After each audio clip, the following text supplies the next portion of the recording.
Hello student, welcome to my channel TS Gyan. आज मैं आप लोगों को पढ़ाने वाली हूँ क्लास 7 का साइंस का रेस्पिरेशन इन ऑर्गेनिज्म। ये चैप्टर मैंने ऑलरेडी एक्सप्लेन कर लिया है। आज मैं इसका क्वेश्चन आंसर डिस्कस करने वाली हूँ इस वीडियो में। उम्मीद करती हूँ आप लोगों को मेरी ये वीडियो पसंद आएंगे। अगर मेरी वीडियो पसंद आए तो प्लीज मेरे वीडियो को लाइक कीजिए और शेयर कीजिए अपने फ्रेंड्स और फैमिली के साथ। जो मेरे चैनल पे नए आए हैं या फिर अभी तक मेरे चैनल को सब्सक्राइब नहीं किए हैं, वो लोग मेरे चैनल को सब्सक्राइब कर लीजिए और बेल आइकन को हिट कीजिए ताकि वीडियोस की नोटिफिकेशन आप लोगों को मिलती रहे। तो चलिए वीडियो में चलते हैं। इससे पहले की वीडियो में मैंने इसके आगे जो क्वेश्चन था वो डिस्कस कर लिया है। आज इस वीडियो में मैं 3.1 से मैं शुरू करूंगी। Choose the correct option. यहाँ से कौन सा करेक्ट होगा वो ऑप्शन चूज करना होगा। The number of breath taken in a minute is refer to as. जो हम लोग एक मिनट में कितने बार हम लोग सांस लेते हैं उसे क्या कहते हैं? Breathing rate. ये ब्रीथिंग रेट होगा। During inhalation the diaphragm. जब हम लोग इनहेलेशन, जब हम लोग सांस अंदर लेते हैं तब डायफ्राम कैसे होता है? मूव डाउनवर्ड, नीचे चला जाता है। मूव अपवर्ड, ऊपर चला आता है। डज नॉट मूव, वो हिलता नहीं है। या फिर एक्सपांड होता है, बड़ा हो जाता है। ये क्या होगा?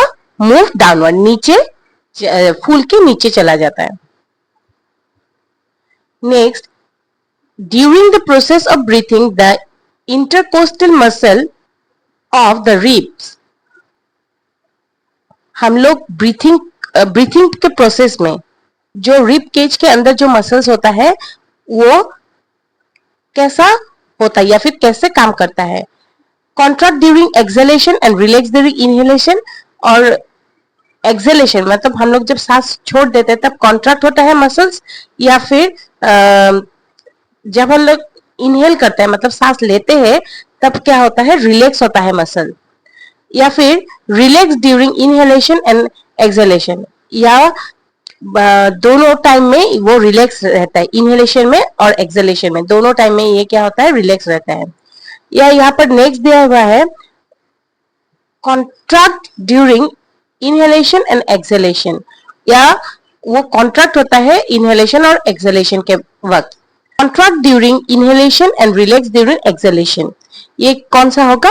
नंबर 4 होगा। क्योंकि इनहेलेशन जब हम लोग सांस लेते हैं तब मसल क्या होता है? कॉन्ट्रैक्ट होता है, और जब हम लोग सांस छोड़ते हैं तब मसल्स रिलैक्स हो जाता है।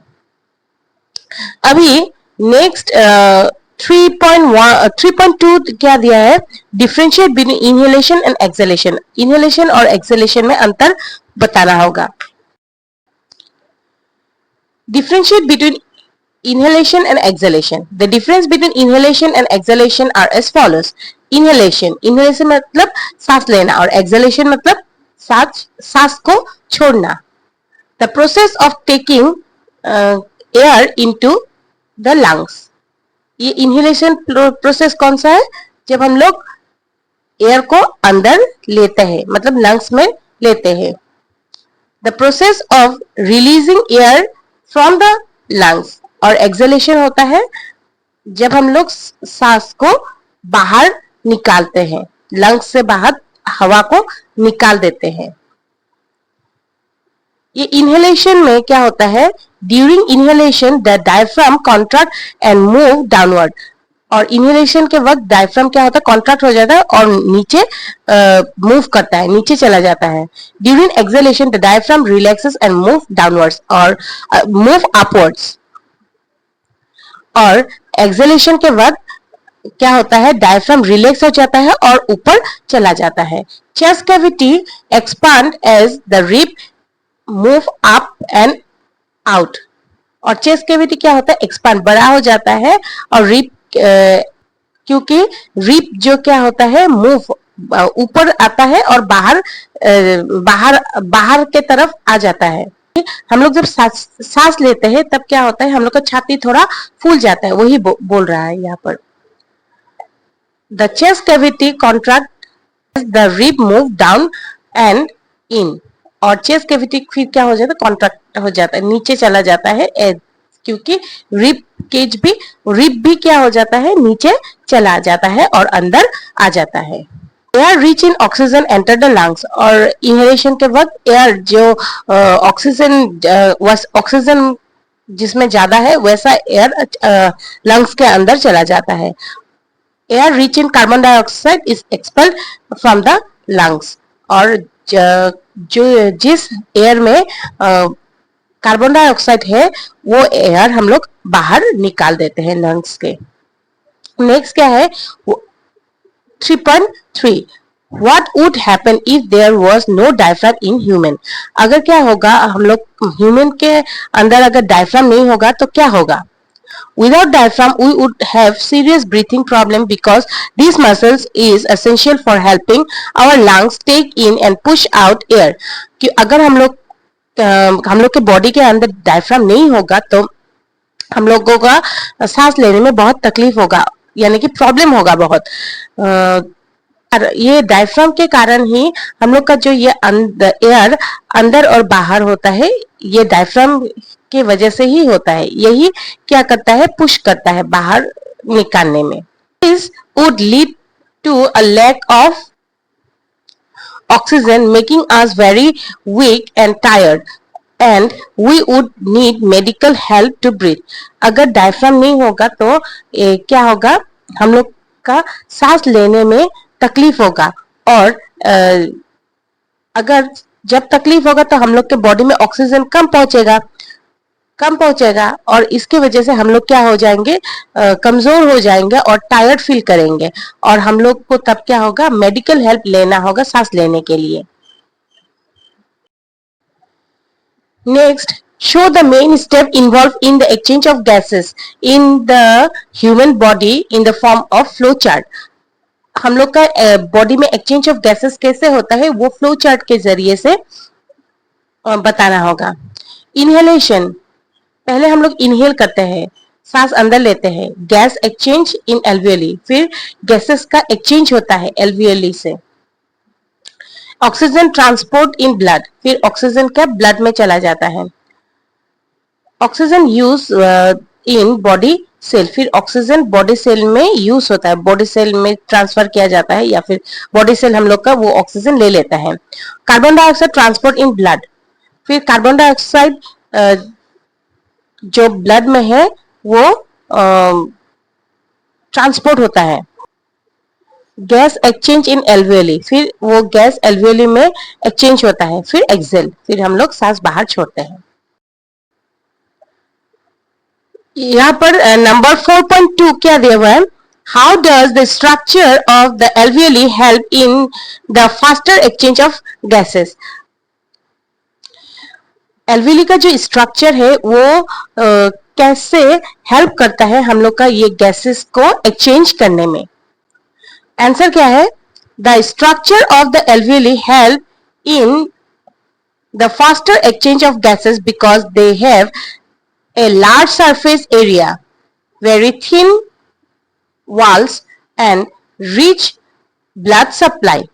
जो एल्वियोली का जो स्ट्रक्चर है वो बहुत तेजी से गैसेस को एक्सचेंज करता है, क्योंकि उसका जो सरफेस एरिया है एल्वियोली का वो थोड़ा बड़ा है, सरफेस एरिया बड़ा है, और उसका जो वॉल है वो थिन होता है, बहुत पतला होता है, जिसके कारण आसानी से गैसेस अंदर बाहर हो सकता है, और उसमें ब्लड सप्लाई भी ज्यादा है,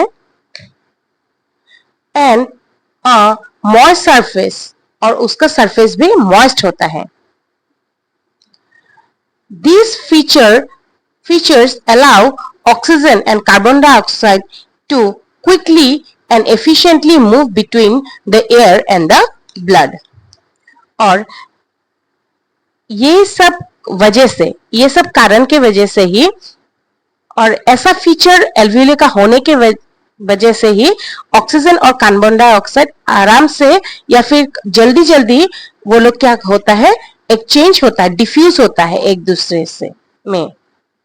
अभी 4.3 name the structure marked as A and B.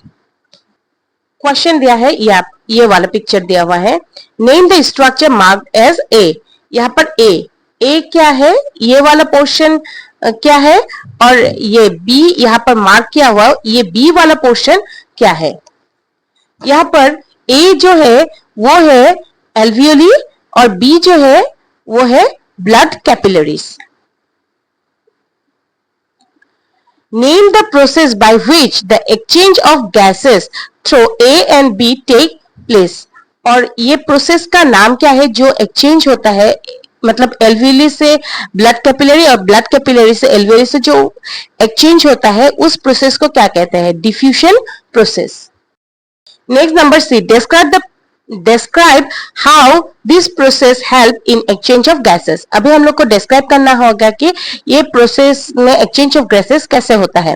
The process of gas exchange in human primarily occur in the lungs. और सबसे पहले जो हम लोग का जो एक्सचेंज ऑफ गैसेस होता है वो कहाँ पे होता है, लंग्स पे होता है। Specifically in the alveoli, specifically वो कहाँ होता है, एल्वियोली में होता है। Which are tiny air sac. और एल्वियोली कैसा है, टाइनी एयर सैक, मतलब छोटा छोटा एयर का बस्ता होता है। When we breathe in, air travel from the nose to the alveoli in the lungs। और हम लोग जब सांस लेते हैं तब ये ऑक्सीजन कहाँ चला जाता है, पहले लंग्स के अंदर जो एल्वियोली है वहां पे चला जाता है। The alveoli is surrounded by a network of capillaries. और एल्वियोली चारों तरफ से क्या होता है, ब्लड कैपिलरी से घिरा हुआ होता है, एक नेटवर्क बना हुआ होता है। Which are tiny blood vessel, और वो छोटा छोटा के ब्लड वेसल होता है। The wall of the alveoli and capillaries are extremely thin, allowing gas to pass through them easily। और blood capillaries और alveoli का जो wall है वो एकदम पतला होता है, जिसके कारण आराम से एयर अंदर बाहर हो सकता है, आराम से डिफ्यूज हो सकता है। Oxygen from the inhale air diffuse through the wall of the alveoli into the blood in the capillaries। और जो हम लोग ऑक्सीजन इनहेल करते हैं, सांस अंदर लेते हैं, तब क्या होता है, वो एयर ऑक्सीजन क्या होता है, आराम से एल्वियोली के जो वॉल है उससे डिफ्यूज हो जाता है, कहाँ पे, ब्लड में, और जो कैपिलरीज में मौजूद है वहां पर चला जाता है। At the same time the carbon dioxide from the blood diffuses in the alveoli. और ठीक उसी टाइम में क्या होता है, जो कार्बन डाइऑक्साइड ब्लड में मौजूद है वो कहाँ पे चला जाता है, एल्वियोली में चला जाता है। Carbon dioxide is expelled from the body when we breathe out. और कार्बन डाइऑक्साइड बाहर आता है जब हम लोग सांस बाहर छोड़ते हैं। नेक्स्ट यहाँ पर क्या दिया हुआ है, where does the oxygen go from B. B मतलब ब्लड कैपिलरी, ब्लड कैपिलरी से वो ऑक्सीजन कहाँ चला जाता है, the oxygen diffuses from the blood capillaries into the surrounding tissues and cell. और ऑक्सीजन जो ब्लड कैपिलरी ले जाके वो क्या, टिश्यूज और सेल में पहुंचाते हैं। The oxygen is then used by the cell in various metabolic process, including cellular respiration, which produce energy for the cell। और ये ऑक्सीजन फिर सेल लेके अलग अलग क्या करता है, हम लोग का काम करता है, जो एनर्जी वो हम लोग को एनर्जी देता है। ये सेल हम लोग के बॉडी में जो हम लोग को ताकत चाहिए कि एक काम को करने में क्या चाहिए, हम लोग को एनर्जी चाहिए, वो हम लोग का सेल पूरे बॉडी में पहुंचाता है। आज का मैं ये वीडियो में यहीं पे एंड करूंगी।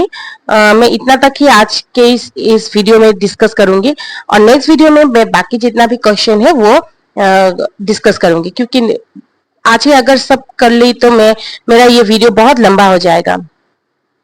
उम्मीद करती हूँ आप लोगों को मेरी ये वीडियो पसंद आए होंगे। आप लोग शेयर कीजिए और सब्सक्राइब कीजिए मेरे चैनल को। Thank you.